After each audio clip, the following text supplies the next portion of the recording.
Jamaica is seeking to acquire the COVID-19 vaccine made by Chinese firm Sinopharm.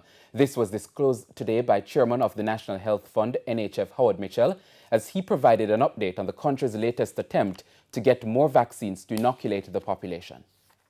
The World Health Organization, WHO, made this announcement last week. WHO gave emergency use listing to Sinopharm Beijing's COVID-19 vaccine, making it the sixth vaccine to receive WHO validation for safety, efficacy, and quality. Since that announcement, local health experts have said that the Jamaican government should try to acquire the vaccines made by the Chinese firm outside of the COVAX facility. NHF Chairman Howard Mitchell told TVJ News that Jamaica is already seeking to acquire the Chinese vaccine. We are in discussions with the Chinese. We have been for the last 2 months, and now that they have approval, those discussions are becoming more meaningful.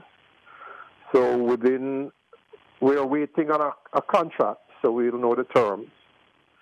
Within the next week, I hope we'll get the contract, and we would like to proceed after that. That, of course, will be subject to the closing of that contract would be subject to the approval of the cabinet.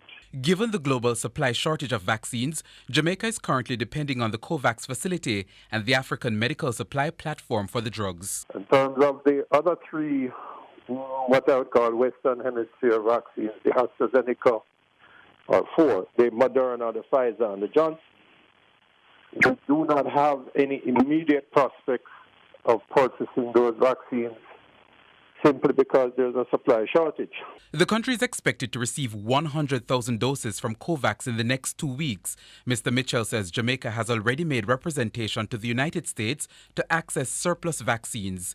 The Pan American Health Organization has repeatedly urged rich countries to donate COVID-19 vaccines to developing countries. Out of 8.6 billion people in the world, up to now, just over 1 billion have been vaccinated. Out of 9.1 billion orders for 9.1 billion doses, less than 2 billion have been produced.